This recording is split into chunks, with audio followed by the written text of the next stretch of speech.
welcome to Marksans Pharma conference call Q1 FY22 hosted by Centrum Broking Limited. As a reminder, all participant lines will be in the listen-only mode and there will be an opportunity for you to ask questions after the presentation concludes. Should you need assistance during the conference call, please signal an operator by pressing star then 0 on your touchtone phone. Please note that this conference is being recorded. I now hand the conference over to Ms. Cinderella Carvalho from Centrum Broking Limited. Thank you and over to you, ma'am. Thanks, Malika. Hi, Cinderella Carvalho. Welcome you all on behalf of Centrum Broking for the first quarter FY22 earnings call of Marksans Pharma Limited. At the outset, I thank the management of Marksans for giving us this opportunity to host the call. From the management team, today we have with us Managing Director and CEO, Mr. Marksans, Chief Financial Officer, Mr. Jitendra Sharma. Now I hand over the call to the management for their opening remarks. Over to you, management. Thank you, Cinderella. Good evening, friends. Hope you and your families are safe and doing well. It's my pleasure to welcome all of you to the Q1 F22 earning call. Let me try and keep the prepared remarks short so that we can have more time to take your questions. The key highlights I would like to bring to your attention is the OrbiMed's investment in Marksans Pharma. We are very happy to have OrbiMed, a long-term investor, as a financial partner. I'm confident that OrbiMed's global reach and resources will enable us to make rapid strides in our business for the future. We remain excited about Marksans' forward-integrated business model with a global presence and are committed on driving value creation to all our stakeholders. Moving on to the business highlights, our regulated market focus has paid off and we've achieved a sales of 349 in the first quarter of this year despite the pandemic-led disruptions. We remain focused on organic and inorganic expansions in our key markets of US and Europe. Our ongoing plans for backward integration into API is on track and will offer us a leverage in terms of improving margins in the future.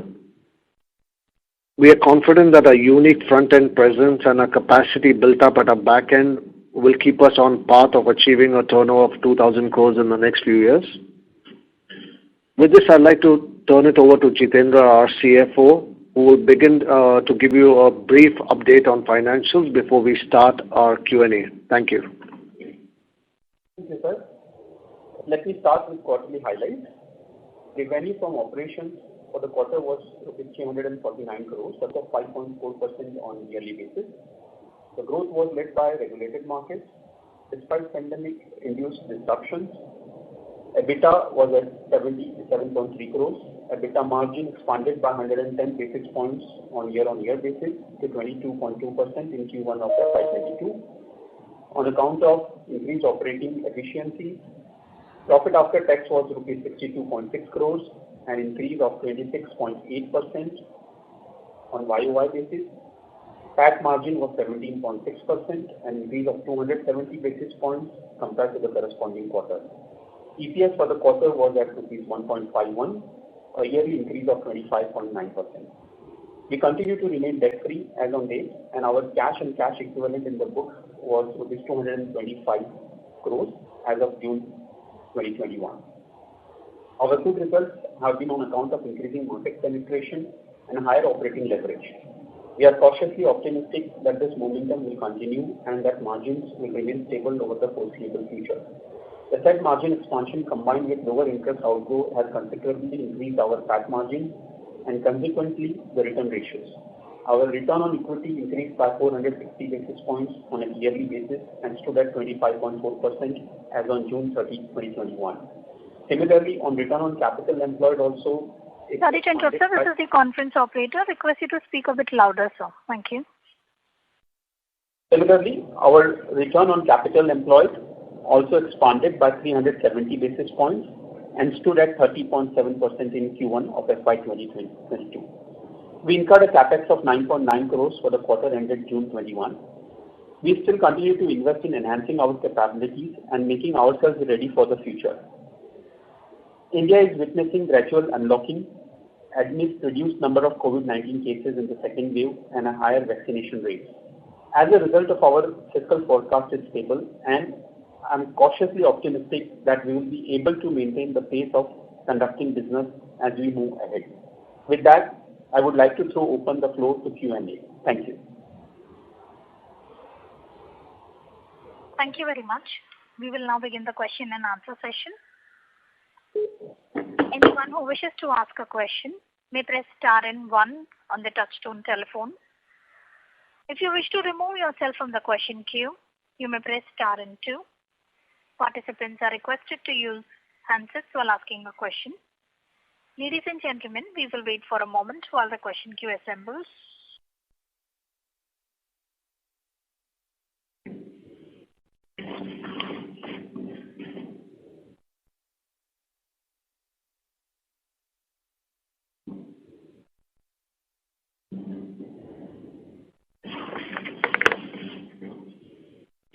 We would like to remind participants that you may press star 1 to ask a question.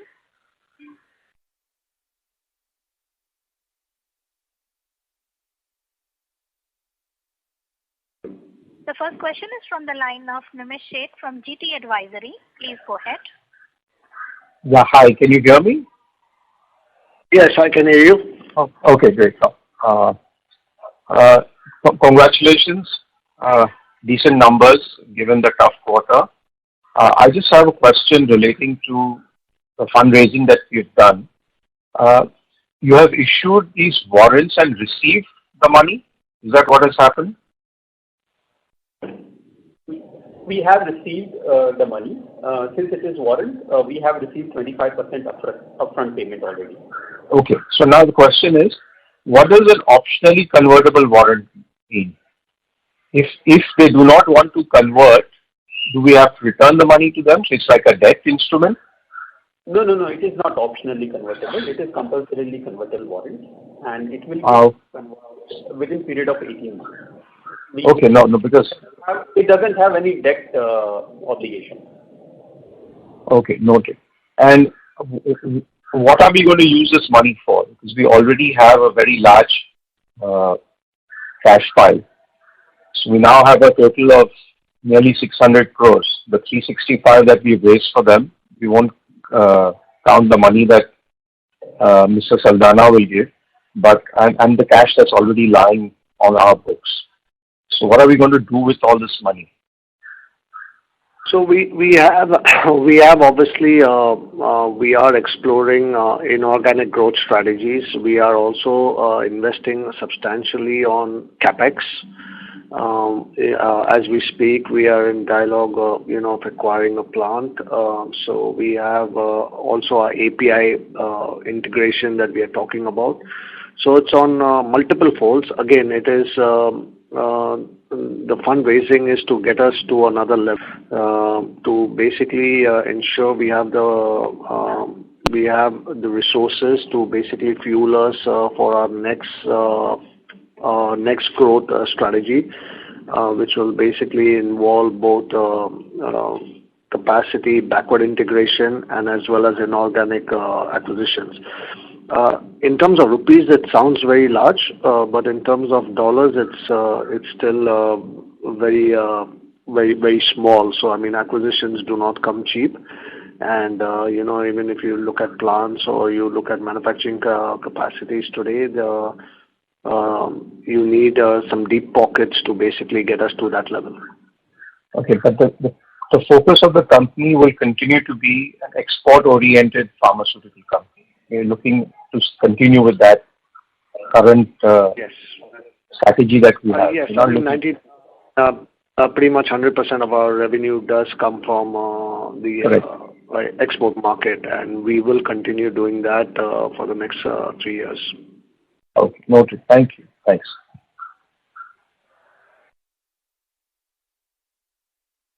Thank you. The next question is from the line of Survi Sarogi from Smith Capital Markets. Please go ahead.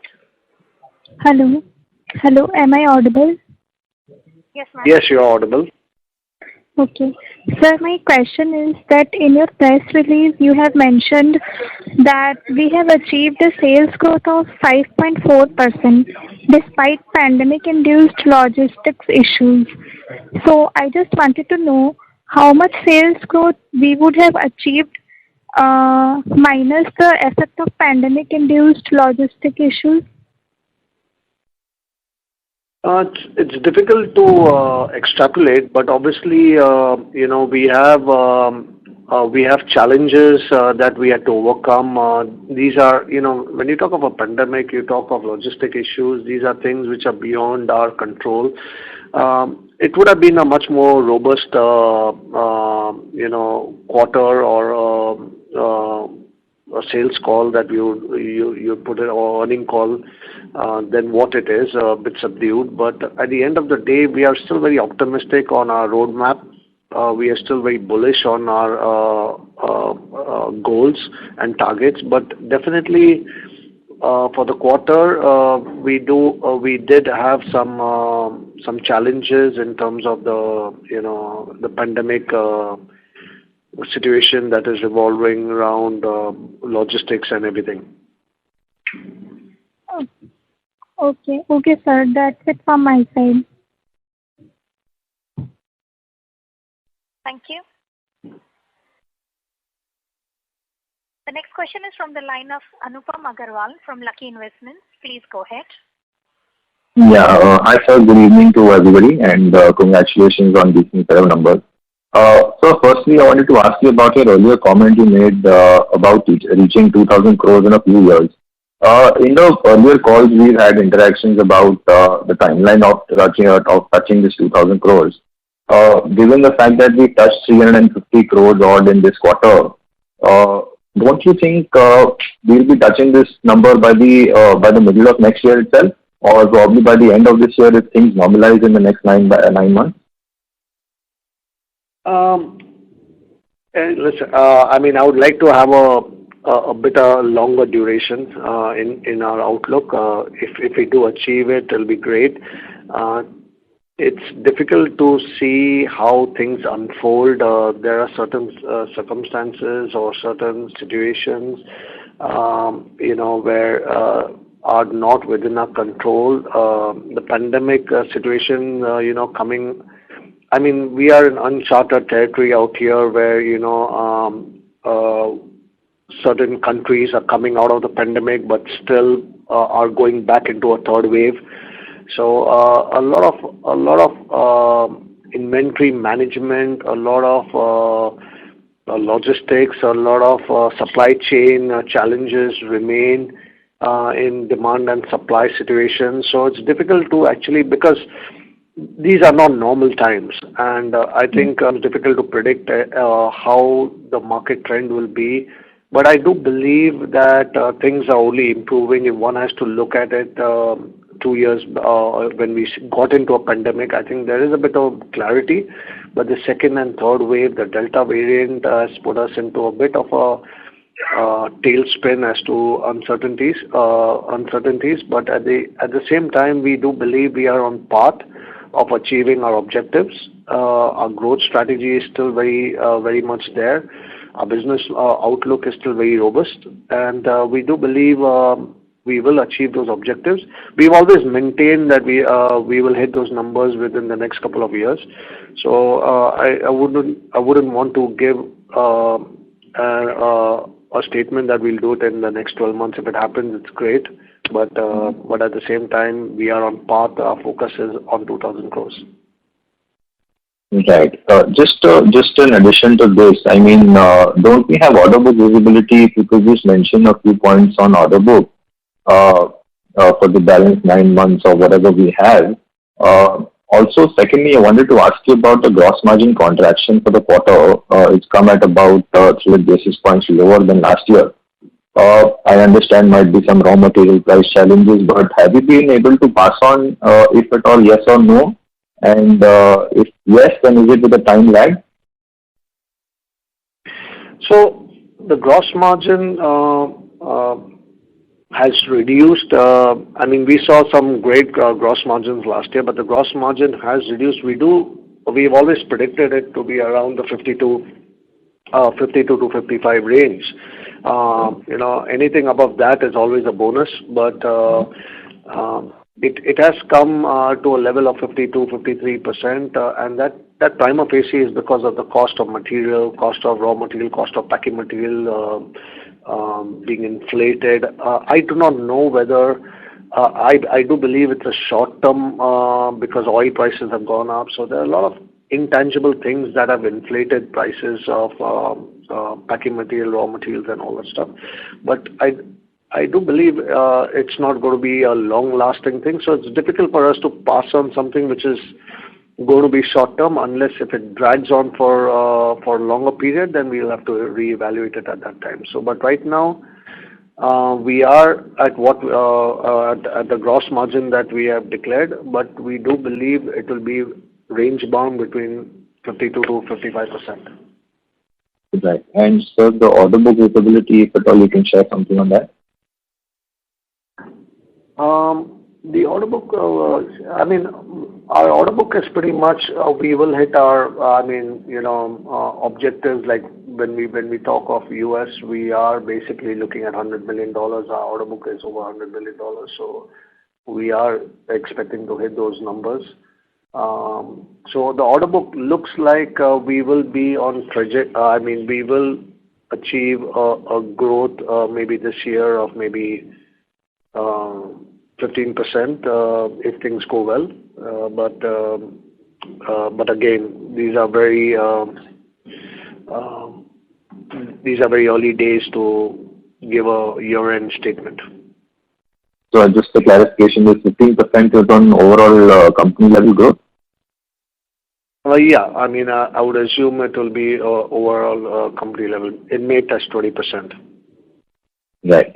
So last one, if I may just squeeze in, you mentioned in your opening remarks that a lot of this 5.5% growth has been led by market penetration. If you could just give a sense of how much market share we have across our products or a basket of products in the US and Europe. We've got over 300 products in Europe, and we've got over 100 products. It's difficult to actually give you a percentage, but there are certain products in UK where we enjoy even 60%, 65%. There are certain products we enjoy 5% or 10%. But we have got into market penetration. Obviously, our focus is on to all the products. It's not only we are not dependent. It's quite a diversified portfolio we have, so it's not dependent on any single molecule. US, as a matter of fact, we've got a long way to go in terms of market penetration, which makes us more optimistic that there is a growth potential, as and when we do penetrate the market. Right. I have a couple of more questions. I'll get back in the queue. Thank you. Thank you. Thank you. The next question is from the line of VP Rajesh from Banyan Capital. Please go ahead.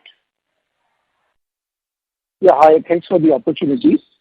My first question is, in the first wave in the US, we, I believe, sold a lot of pain management medicine. So with the Delta variant being very, very pervasive in the US right now, are we seeing an uptick on that side? And what's the color on that, if you can just talk about that particular trend? No, I don't think there is a big uptake on any. There is a big movement, as a matter of fact. If you compare it to the previous years, although there's a Delta variant case, but more people are vaccinated out here. So in the US, and effectively, while cases are going up, but I don't think they are hitting all-time high compared to the previous years of when the pandemic actually broke out. The number of serious cases are much lower than what historically it was. So I guess you do have milder cases happening, and you do definitely have more serious cases. The Delta variant is much more. The people who are not vaccinated are much more vulnerable on that. But I don't think the uptake has increased any uptake demand presently. So I think it is pretty much there. Pretty much normal. I see. Okay. And then the second question is that, some of the companies are reporting pricing pressure in the US.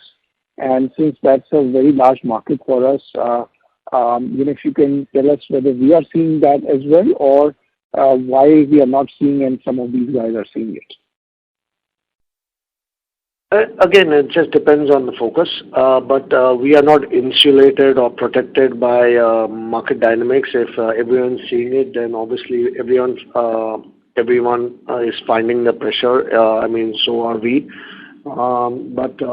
But at the end of the day, I'm more optimistic. I do believe this is a passing trend, and this is the nature of the beast, and it happens in year to year, period to period. But it's like a wave which comes in and goes, and we just have to take it within our strides. But we are more focused on to our potential. We are not saturated in terms of our market penetration. We are on a growth path. So obviously we do not have that impact because we are looking at a big leap in terms of our sales, or at least we are aiming to hit another milestone in our revenue. So I think for us, we would like to be more positive and more focused on to our strategies than to get bogged down into things which are pretty normal in this industry. I see. So we didn't see any price deterioration in the last quarter, in the June quarter. Is that what you're saying? Just want to confirm I heard it right. Pricing pressure is always there. There may be a couple of molecules here and there that have got into pricing pressures. The cost of material definitely has gone up for the quarter. And again, like I explained to the gentleman before, that these might be short-term things that have, because of circumstances, revolving around it. So, but there's definitely been cost impact in terms of raw material, packing material, even the freight costs have gone all-time high because of the oil prices. So these all have impacts on bottom line. In terms of top line, while pricing pressure may be there on a couple of molecules, and again depends on your basket, you may just be lucky that you don't face it. I see. And my last question is on the Ebitda margin side. Given what we posted in the June quarter, what is your outlook for the rest of the year? I've always presented an EBITDA, anything above 22% is a great EBITDA, and if we are, I do believe we will maintain that, or we may slightly grow on that. But obviously, we have seen some great EBITDAs last year, but I would like to be a bit more conservative and reserved when I say we should be able to do 22 to 24% EBITDA. Okay. Thank you very much. And if I have more questions, I'll get back in the queue.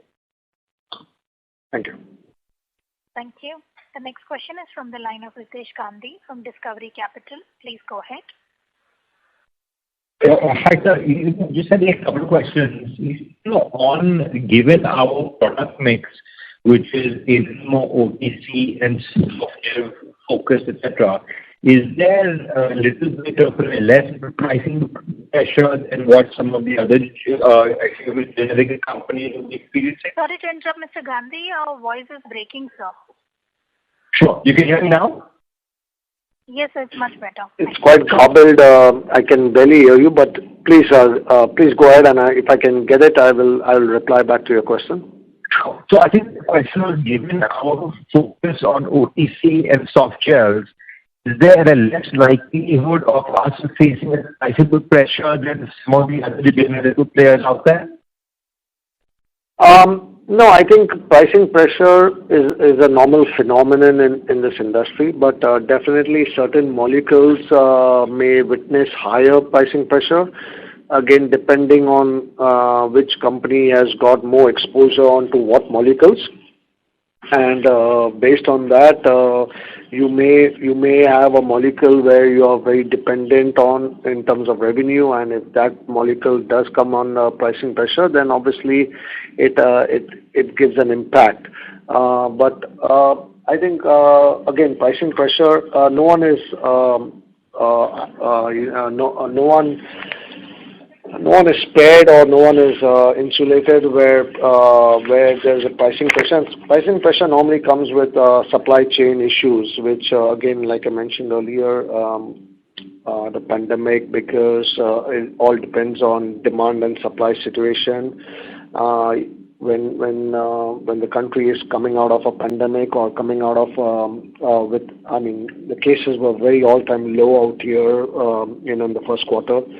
So the feel-good factor was there, and people were not sick. People were vaccinated. So obviously, cases came down. So obviously, there was less demand and oversupply. And again, now we're talking of the third wave. So again, there's a bit of a mixed basket on how to act and react.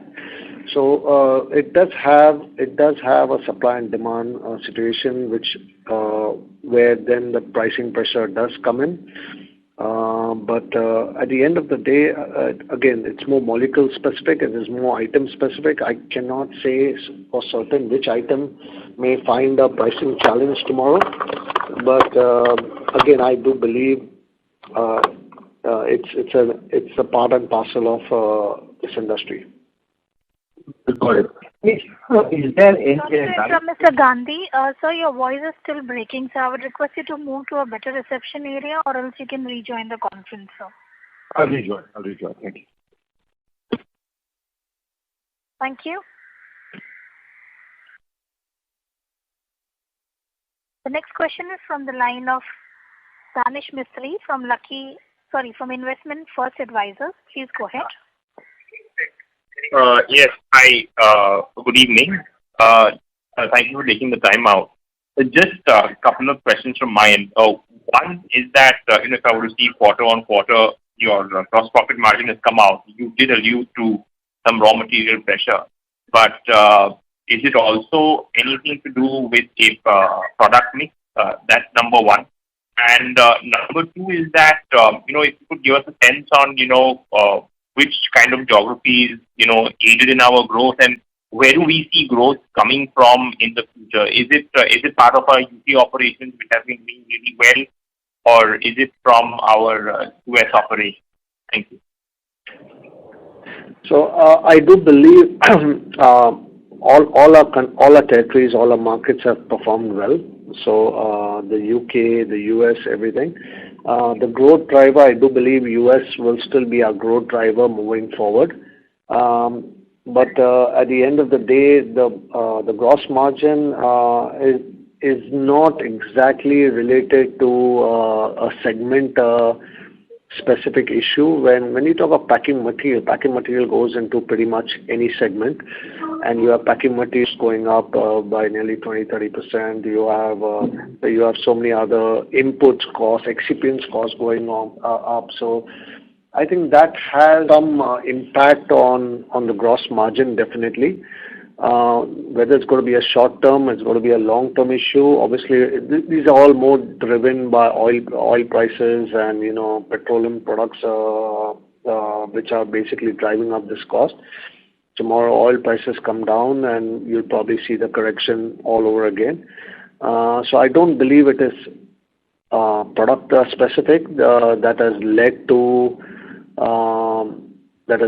this reduction in gross margin. But I do believe it's more the phenomenon that we are seeing out here of increase of all-round cost, including freight, which is not exactly gross margin, but everything has gone up. Got it.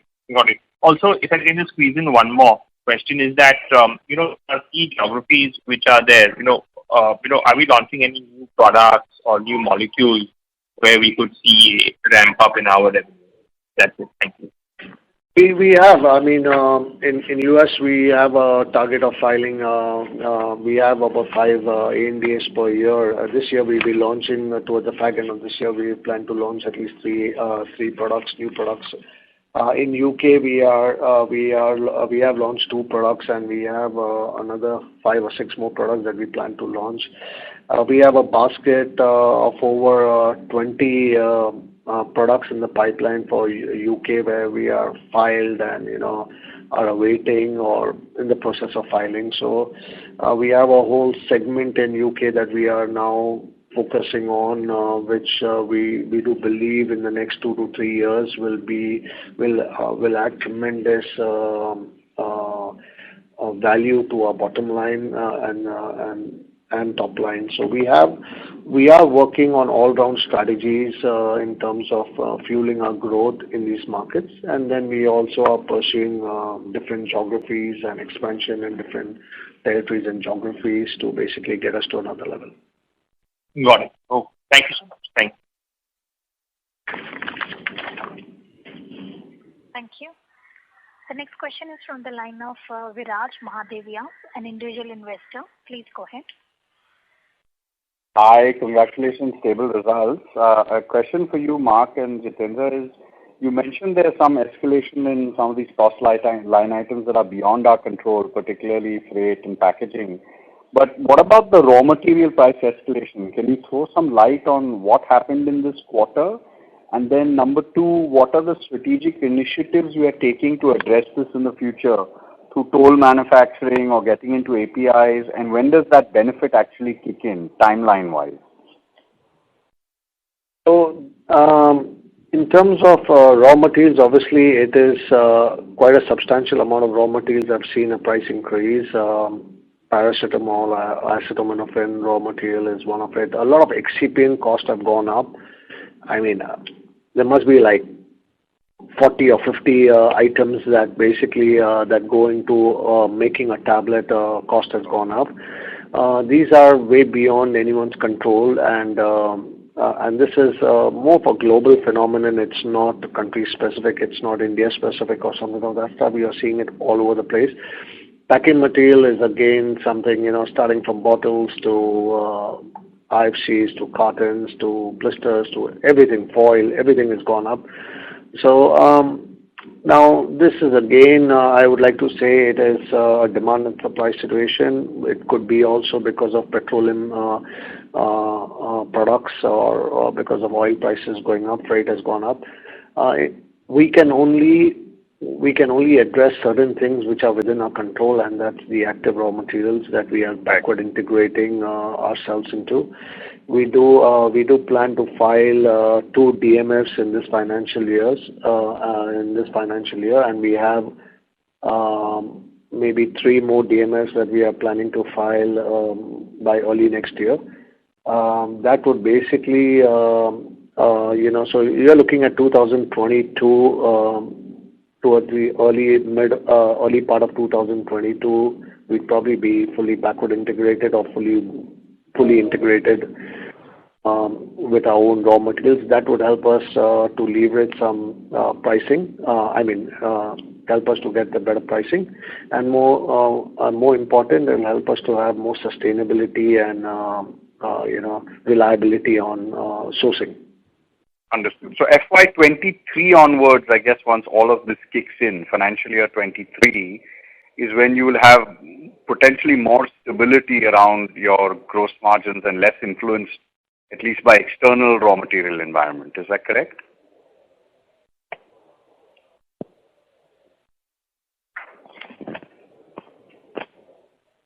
Yes. Is that correct? I didn't hear. Yes, that's correct. Okay. Thank you. All the best.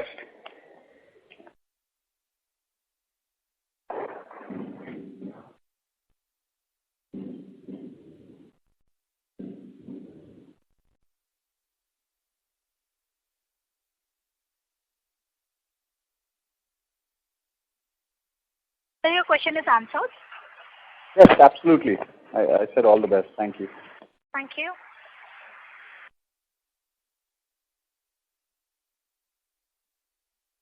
The next question is from the line of Anupam Agarwal from Lucky Investments. Please go ahead. Yeah, thank you for the follow-up. Sir, coming to US, if you could just mention what is the concentration on top 5 or top 10 products right now?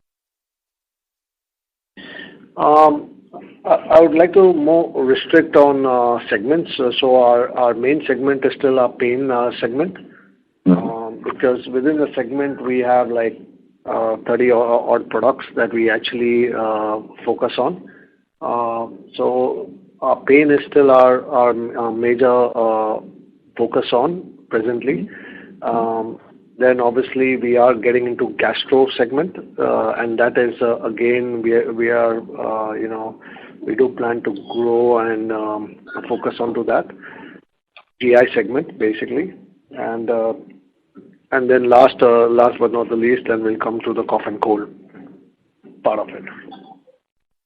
Right. So if, overall basket level, if you can just quantify top 5 products or top 10 products, if they have a major concentration on the US top line?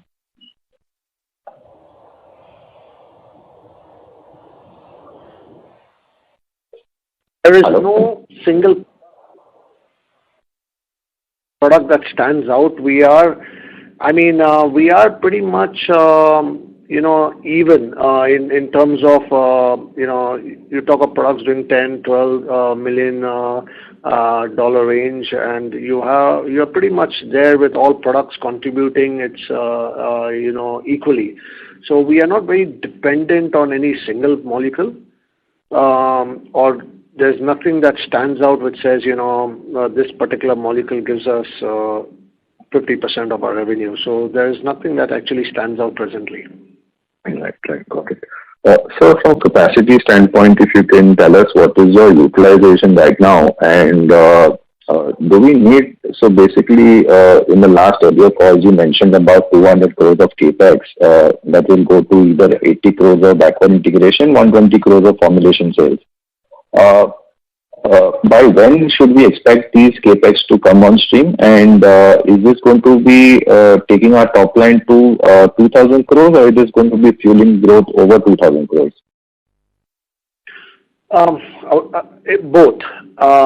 It is going to assist in getting us to 2,000 crores, not fueling our growth to 2,000 crores, but it's going to assist in basically debottlenecking some of our capacities, because obviously it will put a strain onto our present infrastructure if we don't take action, but it will also fuel us beyond 2,000 crores.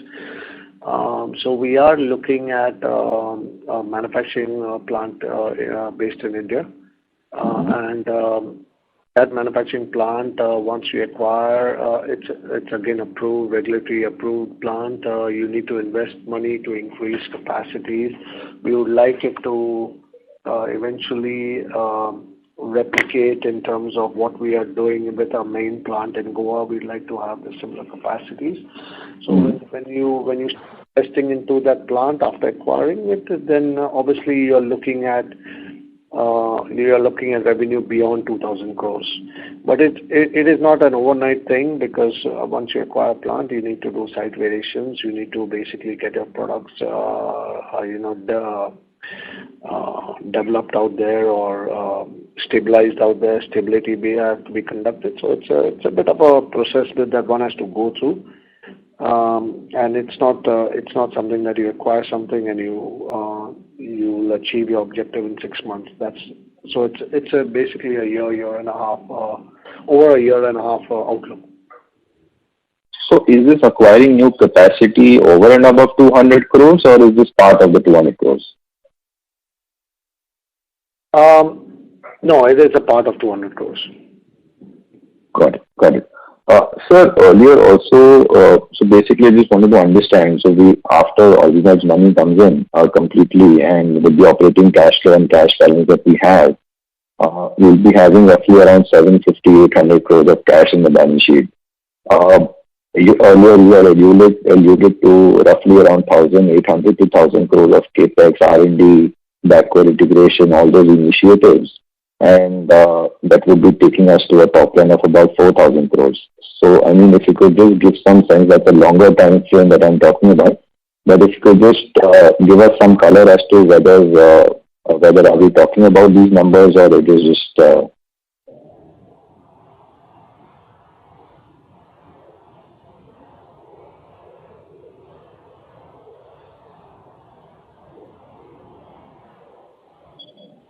Hello, am I audible, sir? Yeah. Okay. There was a lot of disturbance. So this is obviously a quarter earning call, and one has to be more focused onto the quarter and the year. When you talk of 1,000 crores and of investment and all, this is a bit more longer term outlooks, where we would need to invest into multiple forefronts of getting into infrastructure, into inorganic strategies to get us to another level. Yeah. So that investment is needed for us to hit any numbers beyond those, and that is where the fundraising was done. With that outlook of taking us to another level. So when the fundraising was done, it's basically done with the outlook of beyond 2,000 crores. Fair enough. Right. So, sir, if you can just give some color as to, what sort of acquisition are we talking about in terms of either the size of the target or the return profiles of the target? Are we looking at 30% ROC business, or if you could just in geography or the kind of therapies that the target company has, if you could just some color that, please. So we don't have anything concrete to discuss presently, so it's difficult to speculate. But definitely geographies, we are planning to expand and evaluate. We are looking at Europe, pan-Europe markets. We are looking at geographies besides Europe to expand our presence and establish. But it's difficult to give you a return on investment outlook presently when we have nothing concrete to discuss to mention.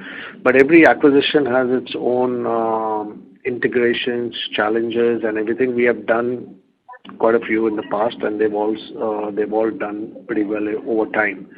So, but if something comes up, then definitely we will basically discuss this with in our next Concall or whenever it does come up.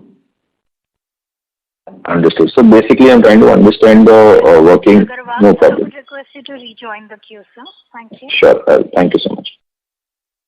The next question is from the line of Deepak Jindal, an individual investor. Please go ahead. Hello, am I audible? Yes, you are audible. Yeah.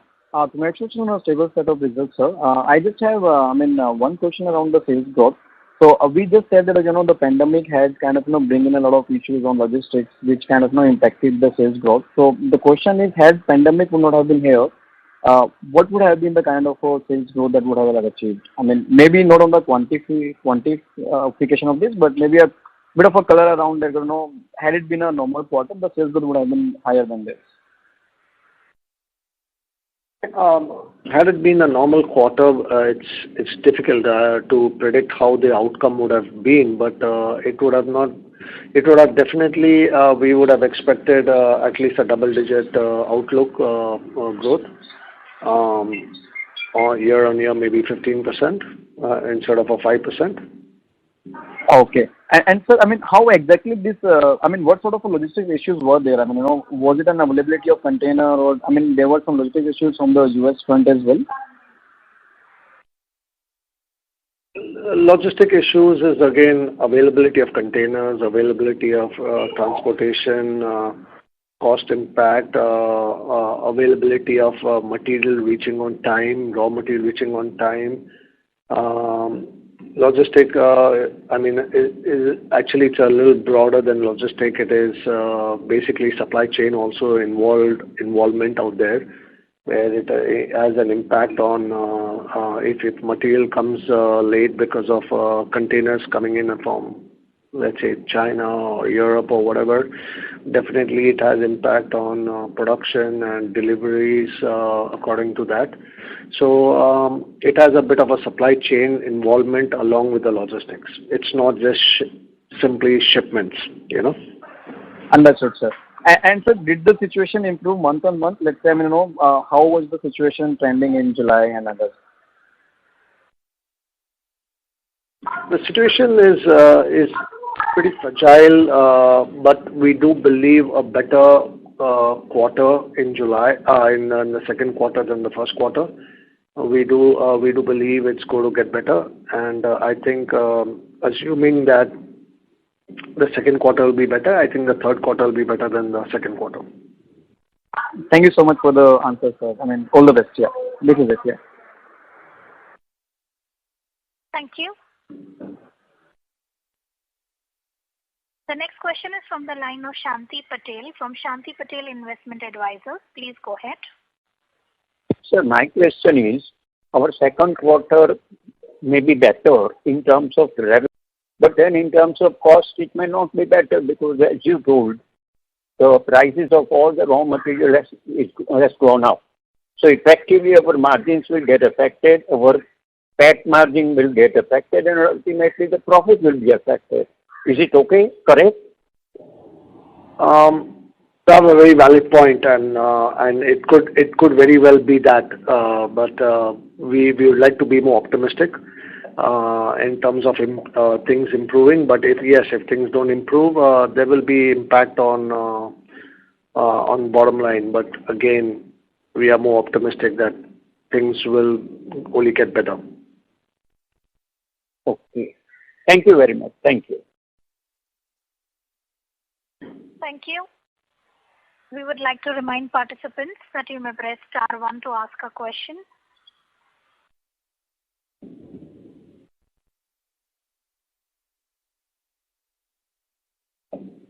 Reminder to the participants, anyone who wishes to ask a question may press star and 1 at this time.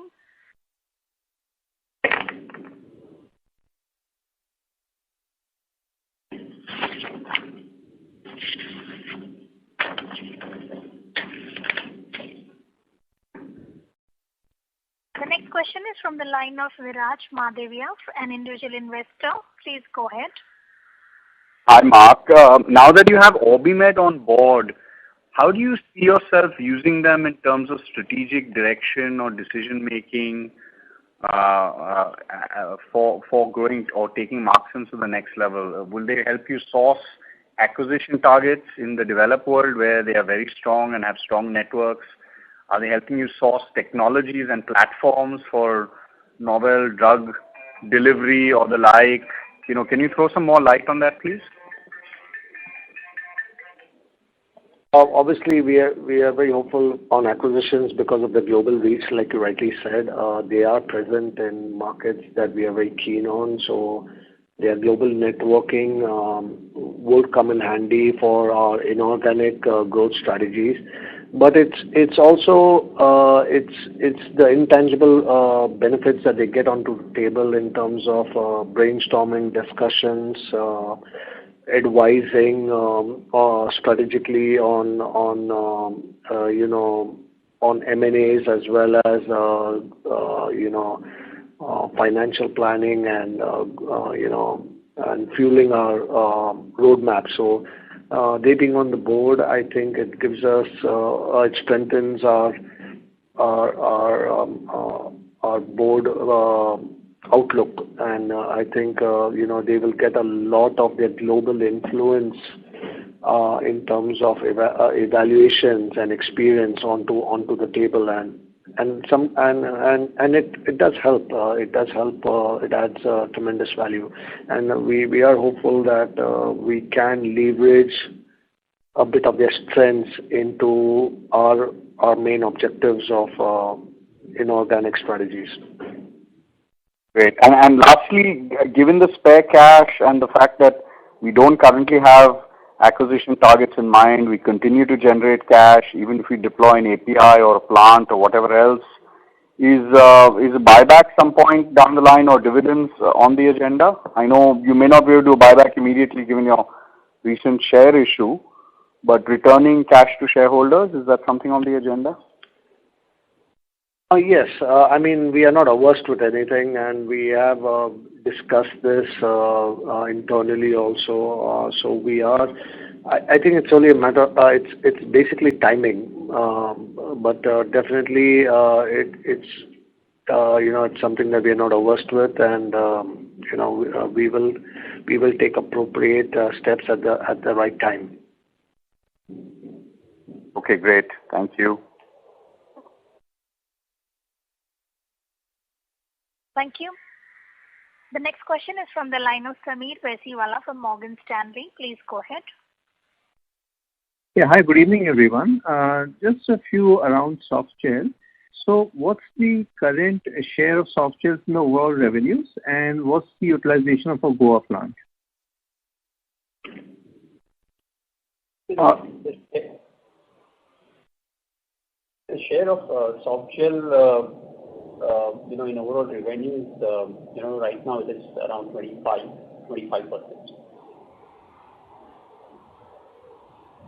Okay, and what's the utilization of Goa plant?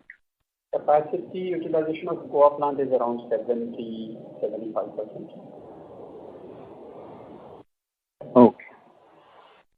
Okay. It is the same 2.4 billion unit one that we are talking about, okay, for softgel. Yeah, we are increasing it to 3.6 billion by this year.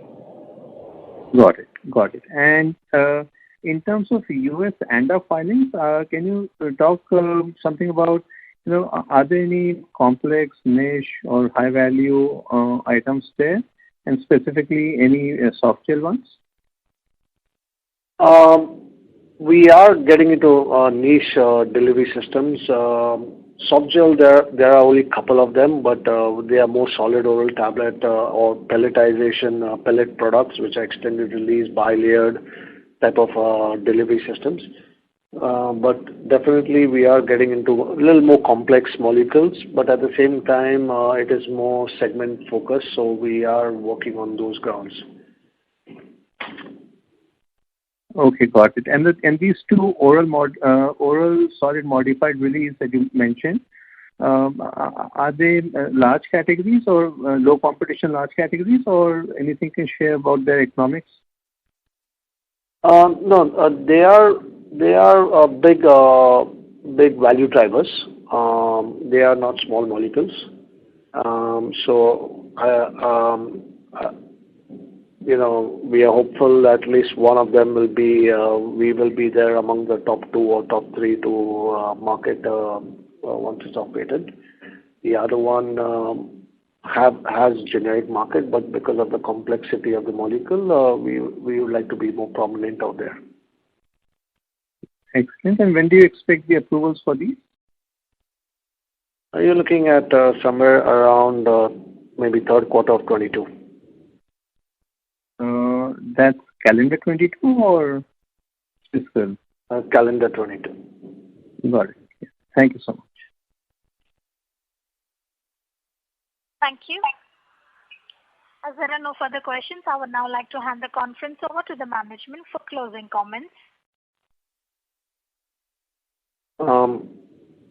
Thank you all for participating on this Concall. Please be safe, and my regards to everyone. Take care.